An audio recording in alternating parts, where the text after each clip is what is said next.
जैसे ही तुम अपने पेरेंट्स के साथ डिनर टेबल पर बैठते हो और सोचते हो कि तुम उन्हें अपने अंदर की बातें बताओगे, तुम उन्हें बताओगे कि अब तुम्हें इंजीनियरिंग नहीं करनी है, अब तुम्हें एक आर्टिस्ट बनना है। तुम उन्हें अपने रिलेशनशिप के बारे में बताओगे, तुम उन्हें बताओगे कि तुम किसी से प्यार करते हो लेकिन वो किसी और कम्युनिटी का है, या फिर तुम उन्हें बताओगे कि सिर्फ 1 या 2 दिन के लिए मेरे को अपने दोस्तों के साथ एक ट्रिप पे जाना है। और जैसे ही तुम अपने पेरेंट्स को अपने अंदर की बात बताते हो, तुम उनके चेहरे के हाव भाव बदलते हुए देखते हो। और यही चीज हमें एक बहुत अनकंफर्टेबल सवाल पूछने पर मजबूर करता है, अगर पेरेंट्स का प्यार सच में अनकंडीशनल है और ये हर वक्त अवेलेबल रहता है, तो ये तब कहां गायब हो जाता है जब तुम किसी एग्जाम में फेल हो जाते हो या तुम्हारे कम नंबर आ जाते हैं? ये तब कहां गायब हो जाता है जब तुम किसी डिफरेंट करियर को परस्यू करने की बात करते हो? ये तब कहां गायब हो जाता है जब तुम किसी डिफरेंट कम्युनिटी के इंसान से प्यार कर लेते हो? ये तब कहां गायब हो जाता है जब तुम अपने घर को छोड़कर किसी बड़े सिटी के बड़े कॉलेज में एडमिशन लेने की बात करते हो? बस इन्हीं सारी चीजों की अगर हम बात ना करें तो इसके अलावा प्यार पूरा अनकंडीशनल है। अगर भारत में सच में पेरेंट्स अपने बच्चों से प्यार करते हैं, and I deeply believe they do, तो इस देश के इतने सारे युवाओं को सिर्फ अपनी असली पहचान बनाने के लिए इतना तड़पाने वाला, दम घोटने वाला गिल्ट क्यों महसूस होता है? यूट्यूब पे ऐसी बहुत सारी वीडियोस मौजूद हैं जो इस टॉपिक पर बात कर चुकी हैं, लेकिन उन वीडियोस की तरह मैं पेरेंट्स को बुरा भला नहीं कहूंगा, मैं उन्हें एक टॉक्सिक विलेन नहीं बनाऊंगा, क्योंकि ऐसा करना बहुत ज्यादा आसान है, लेकिन इससे प्रॉब्लम सॉल्व नहीं होगी। हम ये इन्वेस्टिगेट करेंगे कि कैसे प्यार, बलिदान, कंट्रोल, डर, पहचान, ये सारी चीजें हमारे कल्चर में एक दूसरे के साथ उलझ गई हैं। और सबसे बड़ी बात यह है कि बहुत सारे लोग पेरेंट्स के इस बिहेवियर को बहुत ज्यादा नॉर्मलाइज कर देते हैं, तो उन्हें रियलाइज ही नहीं होता कि कब उनसे प्यार किया जा रहा है और कब उन्हें कंट्रोल किया जा रहा है। वो समझते हैं कि ऐसा ही तो होता है, ये तो नॉर्मल है, इसमें कुछ भी गलत नहीं है। बेसिकली वो डिफरेंशिएट नहीं कर पाते, इसलिए उन्हें लगता है कि नहीं नहीं, मेरे पेरेंट्स तो नॉर्मल है, तो मैं ये वीडियो क्यों देखूं? लेकिन नहीं, ये वीडियो देखकर ही तुम्हें समझ में आएगा कि जो चीजें तुम्हें नॉर्मल लग रही हैं वो नॉर्मल नहीं है। तो हम लोग बात कर रहे थे अनकंडीशनल लव की, लेकिन अनकंडीशनल लव की बात करने से पहले हमें समझना पड़ेगा कि अनकंडीशनल क्या होता है। Psycho analyst and philosopher Erich Fromm ने एक बहुत ही ज्यादा बेहतरीन किताब लिखी थी और उस किताब का नाम था द आर्ट ऑफ लविंग। उन्होंने इस किताब में एक ऐसा फर्क बताया जो हम में से ज्यादातर लोगों ने कभी सुना भी नहीं होगा, लेकिन तुम्हारा नर्वस सिस्टम उसे 2 मिनट में पहचान लेगा। फ्रॉम ने यह सजेस्ट किया कि ऐतिहासिक रूप से पेरेंटल लव 2 आर्किटाइप्स में आता है। एक है मदरली, मतलब माँ का प्यार, जो अपने आदर्श रूप में अनकंडीशनल होता है। ये वाला जो प्यार है ये कहता है कि मैं तुमसे प्यार करती हूँ सिंपली बिकॉज यू एग्जिस्ट, और तुम्हें इसे कमाने के लिए कुछ भी करने की जरूरत नहीं है। और फिर आता है फादरली, मतलब पिता का प्यार, जो अपने आदर्श रूप में कंडीशनल होता है, शर्तों वाला होता है। और ये वाला प्यार कहता है कि मैं तुमसे प्यार करता हूँ, लेकिन तुम्हें अपनी अचीवमेंट, डिसिप्लिन और कुछ वैल्यूएबल बनकर मेरी तारीफ कमानी होगी। आई नो यहाँ पे बहुत सारे लोग गलत समझेंगे। फ्रॉम का पॉइंट ये नहीं था कि एक प्यार अच्छा है और एक प्यार बुरा है। उनका पॉइंट ये था कि एक विकसित हो रहे दिमाग को इन दोनों तरह के प्यार की बहुत सख्त जरूरत होती है। हमें सेफ महसूस करने के लिए अनकंडीशनल एक्सेप्टेंस की एब्सोल्यूट सेफ्टी भी चाहिए, और अपने आप को अपने पोटेंशियल तक पहुंचाने के लिए कंडीशनल पुश भी चाहिए। लेकिन प्रॉब्लम तब आई जब ट्रेडिशनल भारतीय परिवारों के सिस्टम में वक्त के साथ कहीं ना कहीं ये दोनों ही कंडीशनल हो गए। जब तुम बच्चे थे तो किसी ने तुम्हें बिठाकर जबरदस्ती डॉक्यूमेंट्स पर साइन नहीं करवाया था, किसी ने तुम्हें टर्म्स एंड कंडीशंस भी नहीं बताए, लेकिन एक कॉन्ट्रैक्ट तब भी एग्जिस्ट करता है, और इस कॉन्ट्रैक्ट के जो रूल्स है वो घर की दीवारों पर लिखे हुए हैं। चलो मैं तुम्हें ये कॉन्ट्रैक्ट पढ़कर सुनाता हूँ।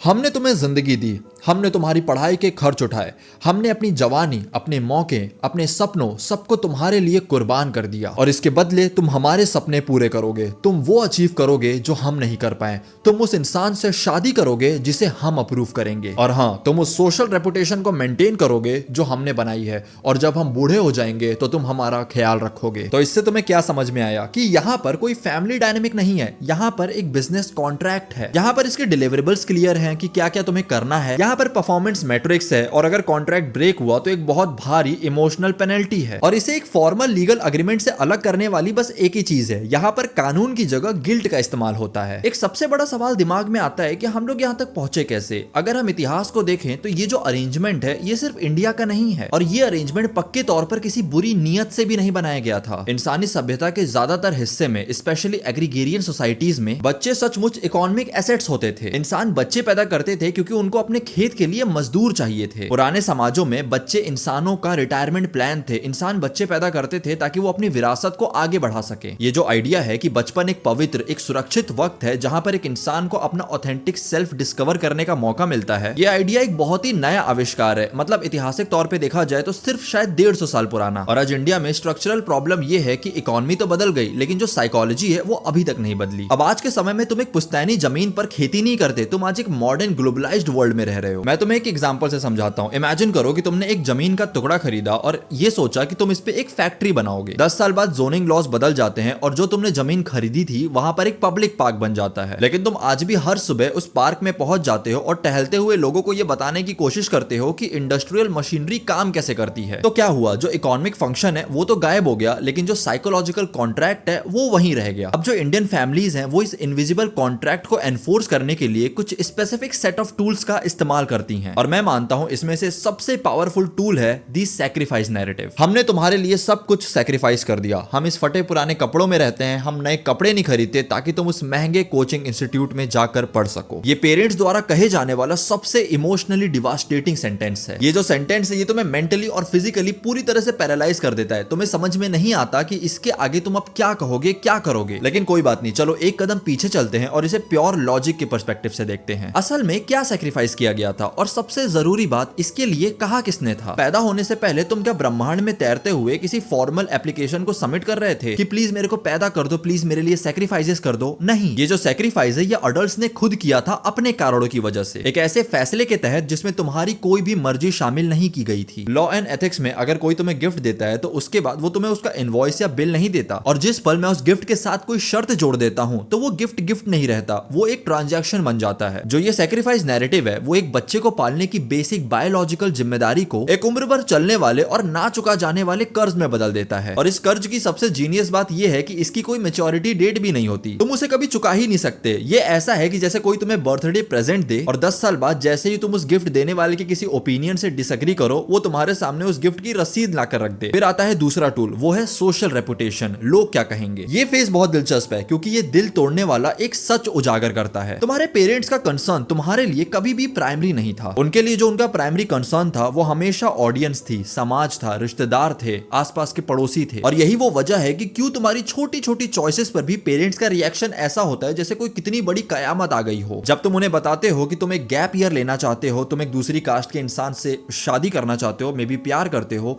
या फिर तुम उन्हें बताते हो कि तुम अपनी स्ट्रीम को चेंज करना चाहते हो, तुम्हारी नजर में तुम अपनी लाइफ को नॉर्मली जी रहे हो, ये चीजें बहुत ज्यादा नॉर्मल हैं। तुम बेसिकली पब्लिकली उनकी रेपुटेशन बर्बाद कर रहे हो, तुम उनकी ब्रांड वैल्यू को अपनी अनऑथराइज्ड स्टेटमेंट्स का इस्तेमाल करके डिस्ट्रॉय कर रहे हो, और वो भी उनकी परमिशन के बिना। और अगर मैं सच बोलूं तो ये जो मैंने अभी सोशल रेपुटेशन के टूल की बात करी, ये एक बहुत बड़ा कारण है कि इंसान ना चैन से रहता है ना रहने देता है। ये जो तीसरा टूल है ये है एक अल्टीमेट एनफोर्सर, दी गिल्ट। भारतीय घरों में ये जो गिल्ट है ये कोई रैंडम चीज नहीं है, ये एक हाईली प्रिसाइज इंजीनियर टेक्नोलॉजी है। एक बहुत फेमस फिलोसोफर है जिनका नाम है मिशेल फूको, इन्होंने इस चीज के बारे में बहुत गहराई से लिखा था। वो बताते हैं कि जब पावर हमारी साइकोलॉजी में बस जाती है तब वो कैसे काम करती है। उन्होंने इसे समझाने के लिए पेनोप्टिकॉन के कॉन्सेप्ट का सहारा लिया। पेनोप्टिकॉन बेसिकली एक ऐसा जेल है जहां पर कैदियों को कभी पता ही नहीं चलता कि उनका जो गार्ड है वो उन्हें देख रहा है या नहीं, लेकिन उन कैदियों का लॉजिकल दिमाग कहता है कि वो गार्ड उन्हें देख ही रहा होगा, इसीलिए वो अपने आप को ही कंट्रोल करते हैं। इससे फर्क नहीं पड़ता कि वो गार्ड उन्हें सच में देख रहा है या नहीं। बचपन की शुरुआत से ही तुम ये सीख जाते हो कि अपने लिए कुछ चाहना, एक बाउंड्री सेट करना, अपनी प्राइवेसी मांगना, ये सब कुछ खतरनाक है। ये खतरनाक है लेकिन तुम्हारी फिजिकल सेफ्टी के लिए नहीं, घर की इमोशनल स्टेबिलिटी के लिए। तुम ये सीख जाते हो कि तुम्हारी जो ये आजादी की छोटी छोटी चॉइसेस हैं, इनमें उन लोगों को हर्ट करने की ताकत है जिनसे तुम प्यार करते हो। और बचपन से ही क्योंकि तुम्हारे दिमाग में है कि तुम हर्ट नहीं करना चाहते हो, तुमने ये सबक सीख लिया है, तो सिस्टम को भी तुम्हें एक्टिवली कंट्रोल करने की जरूरत नहीं पड़ती। तुम अपने आप को खुद ही कंट्रोल करते हो। तुम कोई भी डिसीजन बनाते हो, कोई भी चॉइस लेते हो, तुम ऑटोमेटिकली अपने पेरेंट्स के बारे में सोचने लग जाते हो। तुम बेसिकली खुद को ही गार्ड करने लग जाते हो, खुद को ही कंट्रोल करने लग जाते हो बिना उनके पास गए, बिल्कुल उस जेल के कैदी की तरह जिसकी बात मैंने अभी थोड़ी देर पहले की थी। लेकिन मैं चाहता हूं कि तुम इस फिलोसॉफिकल डिस्टिंक्शन को समझो जो तुम्हारी जिंदगी को बदल देगा। Not all guilt is moral guilt. हमें यह हमेशा सिखाया जाता है कि अगर हमें गिल्ट फील हो रहा है तो जरूर हमने कुछ गलत किया है, लेकिन एक उलझे हुए परिवार में गिल्ट का महसूस होना एक इंडिपेंडेंट इंसान बनने का सिर्फ एक इमोशनल सिम्टम है। एंड अगर मैं तुम्हें मेरी बात बताऊं तो मैं इतना ज्यादा अवेयर हो चुका हूं कि मुझे पता है कि किस गिल्ट का क्या मतलब है। मुझे पता है कि कौन सा गिल्ट सिर्फ एक इमोशनल मैनिपुलेशन है, और मुझे पता है कि कौन सा गिल्ट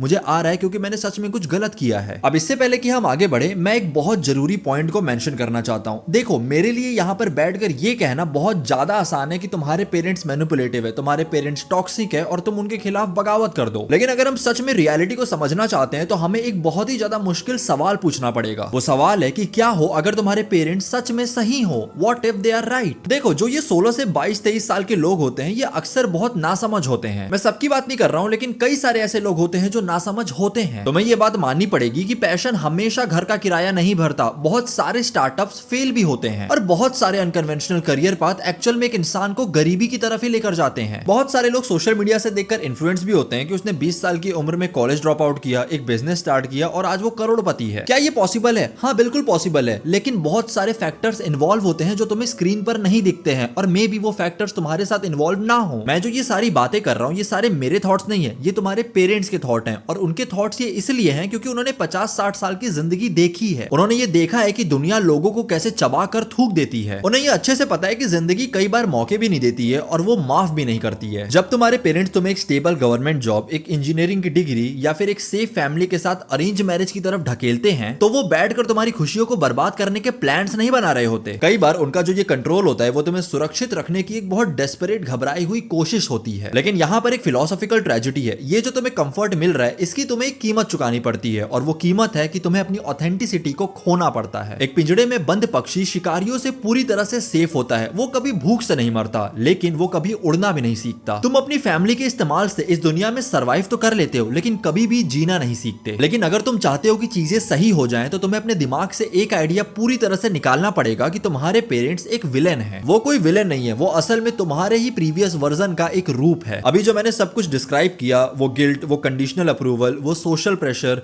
वो सैक्रिफाइस की कहानी, ये सारी चीजें उन्होंने भी अपनी जिंदगी में झेली हैं। साइको एनालिस्ट एलिस मिरर ने एक बहुत ही बेहतरीन किताब लिखी थी जिसका नाम था the drama of the gifted child. उन्होंने उस किताब में ये बताया कि कैसे बच्चे अपने पेरेंट्स की इमोशनल नीड्स को पूरा करने के लिए खुद के असली सेल्फ को दबाने के लिए मजबूर होते हैं। वो बच्चे अपने दिल और दिमाग में एक बहुत गहरे खालीपन के साथ बड़े होते हैं और जब उनके खुद के बच्चे होते हैं तब वो अनजाने में अनकॉन्शियसली उन बच्चों का इस्तेमाल करते हैं उसी खालीपन को भरने के लिए। आज के डेट में तुम्हारे पेरेंट्स तुम्हारे साथ जो भी कुछ कर रहे हैं मोस्ट ऑफ द थिंग्स वो कॉन्शियसली नहीं कर रहे हैं बल्कि अनकॉन्शियसली ट्रांसमिट कर रहे हैं। बेसिकली वो तुम्हारे साथ ऐसे बिहेव कर रहे हैं जैसे उनके पेरेंट्स ने उनके साथ किया था। और यही चीज हमें एक बहुत कंफ्यूजिंग रियलाइजेशन की तरफ लेकर जाता है that your parents can genuinely fiercely love you and cause you deep psychological damage at the exact same time. और ये जो दोनों बातें हैं ये कोई कॉन्ट्राडिक्शन नहीं है, ये दोनों बातें एक साथ मौजूद हैं। लेकिन और मेरी ये बात ध्यान से सुनना, तुम अपने पेरेंट्स को समझो लेकिन उन्हें समझने का मतलब ये नहीं है कि वो जो भी तुम्हें डैमेज पहुंचा रहे हैं उसे तुम एक्सक्यूज कर दो। किसी भी इंसान के गुड इंटेंशंस उसके कॉन्सिक्वेंसेस को नहीं मिटाते। इस बात का सच कि तुम्हारी माँ तुमसे प्यार करती है उस एंजाइटी डिसऑर्डर को नहीं मिटाता जो तुम्हारे अंदर उनके लगातार क्रिटिसिज्म की वजह से डेवलप हो चुका है। इस बात का सच कि तुम्हारे पापा तुम्हें सेफ रखना चाहते हैं इस बात को नहीं मिटाता कि उन्होंने तुम्हारे सेल्फ एस्टीम को पूरी तरह से कुचल के रख दिया है। तुम अपने पेरेंट्स के सही हुए ट्रॉमा के लिए बहुत गहरी लेवल की एम्पैथी फील कर सकते हो लेकिन बिना खुद को उस ट्रॉमा का शिकार बनाए हुए। हमारे कल्चर ने हमें एक बहुत ही बड़ा झूठ सिखाया है। हमें सिखाया जाता है कि अगर हम अपनी फैमिली से प्यार करते हैं तो हम कोई भी ऐसा काम नहीं करेंगे जिससे उन्हें तकलीफ हो या वो निराश हो। लेकिन अगर तुम एक इंडिपेंडेंट अडल्ट बनना चाहते हो तो तुम्हें इस अनकंफर्टेबल सच को एक्सेप्ट करना होगा दैट फ्रीडम रिक्वायर्स डिसअपॉइंटमेंट। तुम अपनी जिंदगी में किसी न किसी को ऑफेंड किए बिना, किसी न किसी को डिसअपॉइंट किए बिना एक मीनिंगफुल ऑथेंटिक लाइफ नहीं जी सकते। मैथमेटिकली ये इम्पॉसिबल है। अगर तुम एक ऐसा करियर चुनते हो जिससे तुम्हें प्यार है तो तुम अपने पेरेंट्स को निराश करोगे जो तुम्हें एक डॉक्टर बनाना चाहते थे। जब तुम अपने लिए स्टैंड लोगे, अपने लिए बाउंड्री सेट करोगे, तब तुम उन रिलेटिव्स को निराश करोगे जिनकी आदत थी तुम्हें ताने मारने की। या फिर अगर तुम उस इंसान से प्यार करोगे जो तुम्हारी कास्ट का नहीं है तो तुम अपनी फैमिली को, अपने समाज को, अपनी कम्युनिटी को, सबको निराश करोगे। और पता है बहुत सारे लोग अपने पेरेंट्स के डर से ट्रैप नहीं होते, अपने पेरेंट्स को डिसअपॉइंट करने के डर से ट्रैप होते हैं। हम लोग खुद को ही छोटा कर लेते हैं, खुद को ही शांत करा लेते हैं ताकि हमें उनके चेहरे पर उस डिसअपॉइंटमेंट के एक्सप्रेशन को ना देखना पड़े। हो सकता है कि तुम सोच रहे होगे कि अगर मैं अपने पेरेंट्स को डिसअपॉइंट नहीं करना चाहता तो इसमें गलत क्या है। चलो मैं तुम्हें इसका जवाब देता हूँ। एक बार अपने पेरेंट्स को निराश करने की कीमत को तौलते हैं। अगर तुम अपने पेरेंट्स को निराश करते हो तो तुम्हारे साथ क्या होगा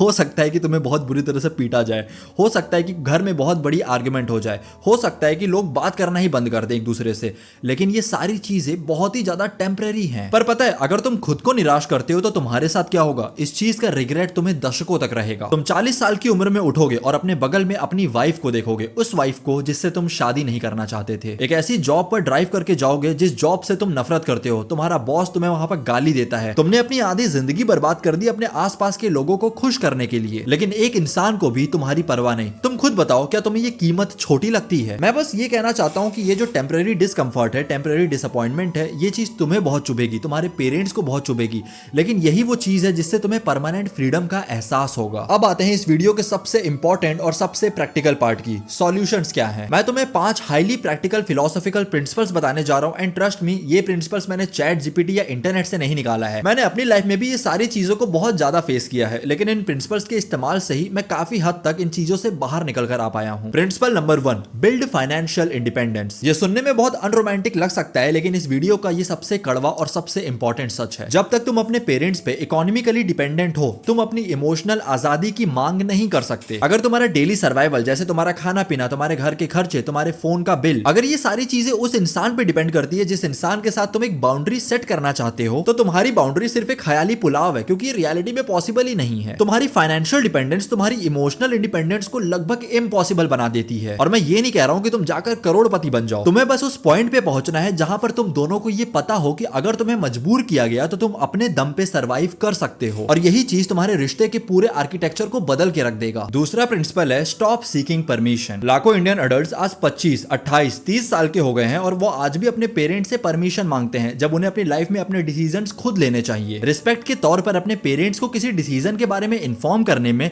और उनसे ये परमिशन मांगने में कि क्या मैं ये डिसीजन ले सकता हूं, इन दोनों चीजों में जमीन आसमान का फर्क है। जब तुम किसी जॉब को करने की या फिर किसी नए शहर में मूव करने की उनसे परमिशन मांगते हो, तो तुम बेसिकली उनको ना कहने की अथॉरिटी दे देते हो। इसीलिए सॉल्यूशन ये है कि पूछना बंद करो और उन्हें ये कहो कि मैंने ये डिसीजन लिया है। उन्हें परेशान होने दो, कोई बात नहीं, तुम्हें पता है कि तुम्हारा डिसीजन गलत नहीं है। अगर तुम उनकी बात मान के घर पे बैठ गए तो मैंने तुम्हें बताया था कि इसकी कीमत कितनी ज्यादा भयानक हो सकती है। प्रिंसिपल नंबर 3 है सेपरेट एडवाइस फ्रॉम अथॉरिटी। तुम्हारे पेरेंट्स तुम्हारे सम्मान के हकदार हैं, उनके पास तुमसे ज्यादा लाइफ एक्सपीरियंस है। जब वो तुम्हें सलाह दे तो तुम्हें उस सलाह को सुनना चाहिए, लेकिन रिस्पेक्ट का मतलब ये नहीं होता कि उनका हर ओपिनियन ऑटोमेटिक रूप से सही हो गया। उन्हें ऐसा लगेगा कि वो जो तुम्हें सलाह दे रहे हैं वो एब्सोल्यूट है, वो बेस्ट है, लेकिन तुम्हें उस सलाह को ऑब्जर्व करना आना चाहिए, एब्जॉर्व करना नहीं। तो इसीलिए हमेशा तुम उनके पर्सपेक्टिव की रिस्पेक्ट कर सकते हो और फिर भी उन्हें पूरी तरह से इग्नोर भी कर सकते हो। चौथा प्रिंसिपल है treat disappointment like a muscle. पहली बार जब तुम अपनी फैमिली को, अपने पेरेंट्स को ना कहोगे तो तुम्हें बहुत ज्यादा बुरा लगेगा, तुम्हारे दिल की धड़कनें बढ़ जाएंगी, तुम्हारे पेट में एक बहुत अलग सी फीलिंग आएगी और तुम्हें मन करेगा कि तुम जाकर अभी उन्हें सॉरी बोल दो, लेकिन उनसे गलती से भी माफी मत मांगना, तुम्हें इसे सरवाइव करना पड़ेगा। लोगों को निराश करना एक मसल की तरह है। पहली बार जब तुम वजन उठाते हो तो ये तुम्हें तोड़ के रख देता है, लेकिन जब तुम यही चीज 10 बार कर लेते हो तो तुम्हें रियलाइज होता है कि इससे दुनिया खत्म नहीं हुई, तुम्हारे पेरेंट्स मरे नहीं, तुम्हारे घर में आग नहीं लगी। तुम धीरे धीरे उनके डिसअप्रूवल के प्रति अपना टॉलरेंस बिल्ड कर लेते हो। तुम उनके गुस्से के साथ एक ही कमरे में बैठना सीख जाते हो और उनके गुस्से को खुद को कंट्रोल भी नहीं करने देते। पांचवा और आखिरी प्रिंसिपल है stop trying to fix your parents. देखो ये वाला स्टेप थोड़ा सा मुश्किल है। तुम ये समझ सकते हो कि तुम्हारे पेरेंट्स वैसे क्यों हैं जैसे वो हैं। तुम उनके सही हुए ट्रॉमा के लिए बहुत गहरी एम्पैथी फील कर सकते हो, लेकिन तुम कुछ भी कर लो तुम उन्हें बचा नहीं सकते, इस ट्रॉमा से बाहर नहीं निकाल सकते। तुम कुछ भी कर लो तुम उनके दशकों के कल्चरल कंडीशनिंग को वापस से सही नहीं कर सकते। अपने 20s की उम्र को उन्हें फिलॉसफी समझाने में बर्बाद मत करो। इंसान जिस दिन पैदा होता है उसे उसकी विरासत में लिखी लिखाई एक स्क्रिप्ट मिल जाती है। ज्यादातर लोग उस स्क्रिप्ट की लाइन को पढ़ते रहते हैं और ट्रॉमा को रिपीट करते रहते हैं। वो गिल्ट को एनफोर्स करते हैं और उस इनविजिबल कॉन्ट्रैक्ट को अपने आगे आने वाले बच्चों को पास डाउन करते हैं। लेकिन ऐसे लोग बहुत ज्यादा कम होते हैं जो रुकते हैं और उस स्क्रिप्ट को ध्यान से देखते हैं, पढ़ते हैं और फिर से उसे रीराइट करने की हिम्मत रखते हैं। तुम्हें इस सवाल का जवाब ढूंढने की जरूरत नहीं है कि क्या तुम्हारे पेरेंट्स ने तुमसे प्यार किया या नहीं किया। ऑब्वियसली उन्होंने बहुत ज्यादा किया, जब से तुम पैदा हुए हो तब से किया। उनका जो तरीका है वो अनकॉन्शियसली प्रॉब्लमैटिक हो सकता है, जिसकी बात मैंने वीडियो में कर ली है। असली सवाल तुम्हारा ये होना चाहिए कि जब तुम्हारी बारी आएगी तो क्या तुम बिल्कुल वही सेम कॉन्ट्रैक्ट अपने बच्चों को सौंपने वाले हो, या फिर वो इंसान बनोगे जो इस जनरेशनल ट्रॉमा की जंजीर को पूरी तरह से तोड़ देगा। That's it. अगर तुमने ये वीडियो यहां तक देखी है तो कमेंट में येलो हार्ट जरूर स्पैम करना। बाकी मुझे कमेंट्स में अपने थॉट्स जरूर बताना और ये भी बताना कि तुम्हें नेक्स्ट वीडियो किस पे चाहिए।